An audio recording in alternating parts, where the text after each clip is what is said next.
تو جب ہم وہ کرنے لگتے ہیں تو کیا ہوتا ہے کہ یہ جو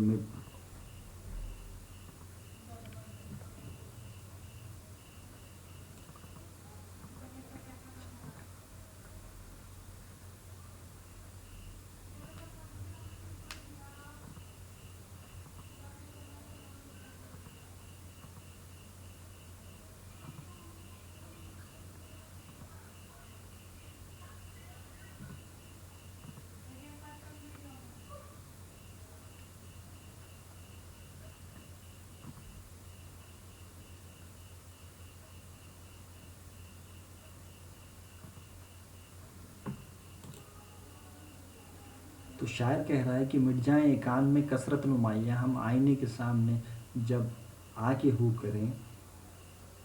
شاعر کا کہنا ہے کہ میرا ظاہر جو ہے میرا باطن بھی وہی ہے. میں اتنا پاک دامن ہوں اور تم میرے اس دامن کے تر ہونے پر یا گیلے ہونے پر دھیان مت دو. یعنی کہ تم میرے ظاہر کو مت دیکھو، میرے باطن کو دیکھو. میں اگر میرے جو دامن ہے اس دامن کو آپ نچوڑیں گے تو میرا دامن اتنا وسیع ہے اور اتنا پاک ہے کہ اس سے فرشتے وضو کر سکتے ہیں. شاعر اگلے شعر میں کہہ رہا ہے کہ سرتا قدم زباں ہیں جوں شمع گو کہ ہم، پر یہ کہاں مجال جو کچھ گفتگو کریں. شاعر خود کے بارے میں کہہ رہا ہے کہ سرتا قدم زبان ہے جو شمع گو کہ ہم. میں سرتا قدم ایک زبان ہوں، یعنی کہ میں اپنی زبان سے بہت ساری باتیں کہتا ہوں. جو شمع گو کہ ہم، پر یہ کہاں مجال جو کچھ گفتگو کریں. اس کے باوجود بھی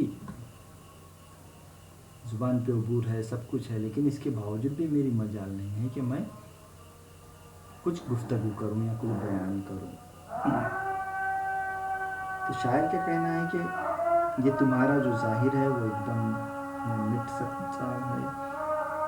اگر آئینے کے سامنے تم آ جاؤ گے تو ایک ہنگامہ ہو جائے گا. سر سے پیر تک شمع، میں شمع گو ہوں پر یہ مجال نہیں کہ میں کچھ گفتگو کر سکوں.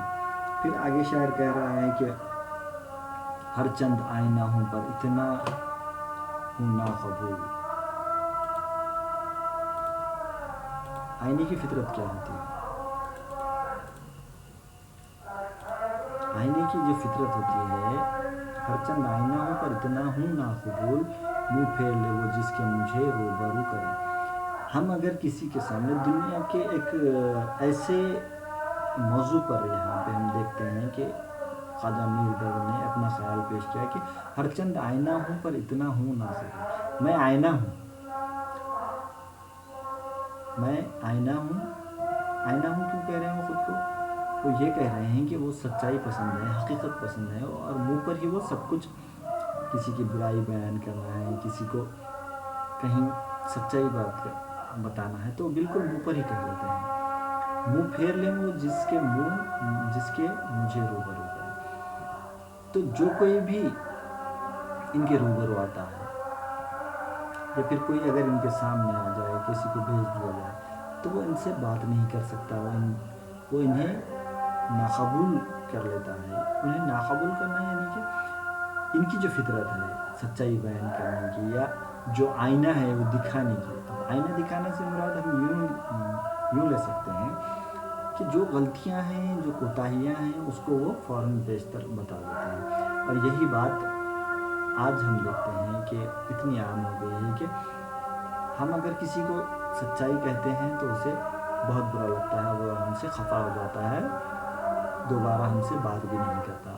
تو اس شعر میں یہی بات کو انہوں نے پیش کیا ہے. اگلے شعر میں کہہ رہے ہیں کہ